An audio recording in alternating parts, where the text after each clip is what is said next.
Welcome to Bruce Lee Central, the biggest Bruce Lee channel on the planet.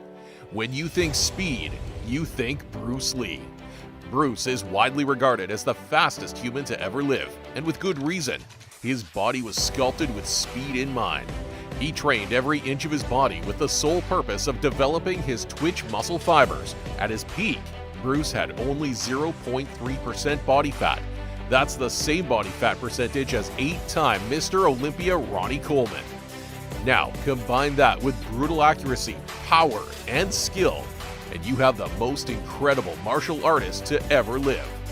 Now, sit back, relax, and enjoy the top 5 times Bruce Lee proved he had superhuman speed. Number 5. The time an audience member challenged Bruce Lee to a speed contest. An audience member was watching a Bruce Lee exhibition in California. He wasn't very impressed and decided he was fast enough to block Bruce Lee's punches. Bruce Lee invited the man down to the stage. What followed was complete humiliation. The audience member failed to block any of Bruce Lee's punches, not a single one.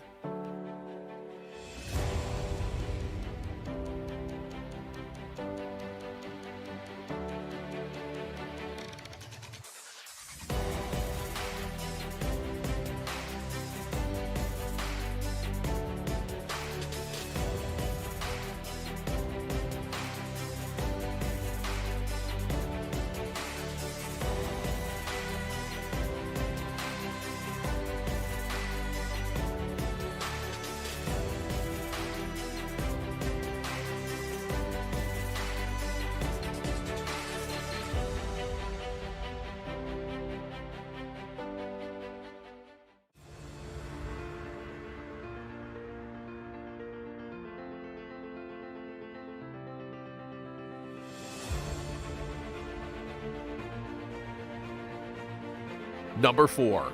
The time Bruce Lee used real nunchucks in Game of Death. Everyone told Bruce Lee he couldn't use nunchucks at high speeds consecutively and accurately for more than a second or two. Well, Bruce went on to prove everyone wrong when he used his nunchucks at high speed, consecutively, effectively, and accurately for 6 seconds. Even to this day, Bruce Lee is considered to be the only martial art nunchuck expert to have ever lived.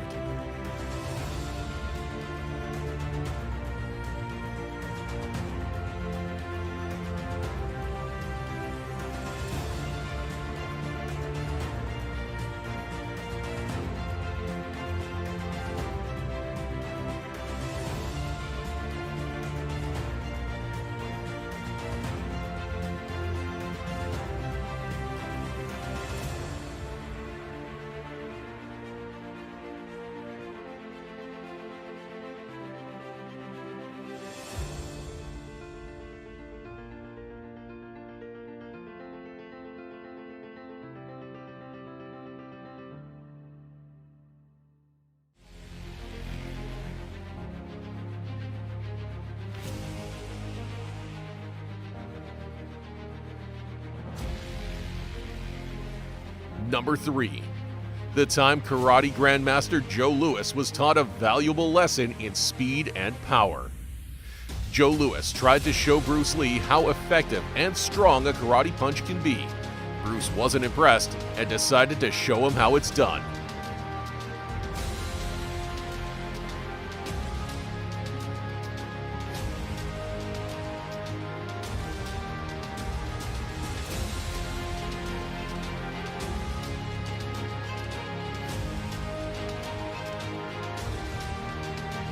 Well, the footage speaks for itself. Joe Louis ended up becoming good friends with Bruce Lee after this exhibition.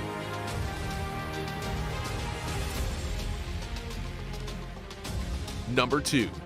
The time Taki Kimura witnessed Bruce Lee's incredible speed firsthand and decided to instantly stop doing karate so he could become Bruce Lee's top student. Taki Kimura was invited by Bruce Lee to one of his exhibitions. Bruce wanted Kimura to see what Jeet Kune Do was all about with his eyes instead of just explaining it to him. Kimura went along, and boy was he in for a surprise. He was completely blown away by Bruce Lee's speed, and from that day decided to dedicate himself fully to Bruce Lee and to Jeet Kune Do. At 96 years old, Taki Kimura is still alive and Bruce Lee's longest living student.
Number 1.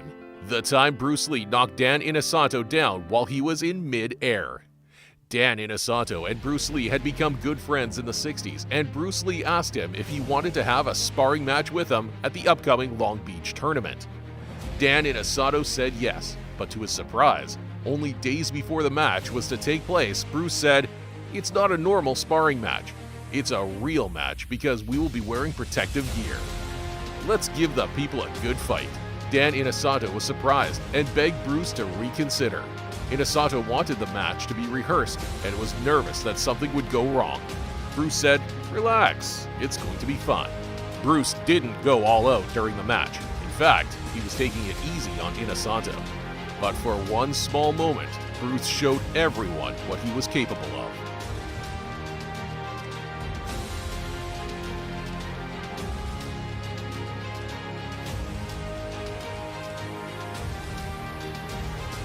If Inosanto wasn't wearing protective gear, that would have been a stone-cold knockout. The momentum of Inosanto coming flying in, combined with Bruce Lee's incredible accurate power punch, was enough to send Inosanto down to the canvas, even with protective gear on. Without the gear, Inosanto would have had a very bad day. The punch is very reminiscent of Fedor Emelianenko's punch against Andrei Arlovsky, where Fedor punched Arlovsky in mid-air and knocked him out stone cold. The only difference is, Bruce Lee did it 40 years earlier.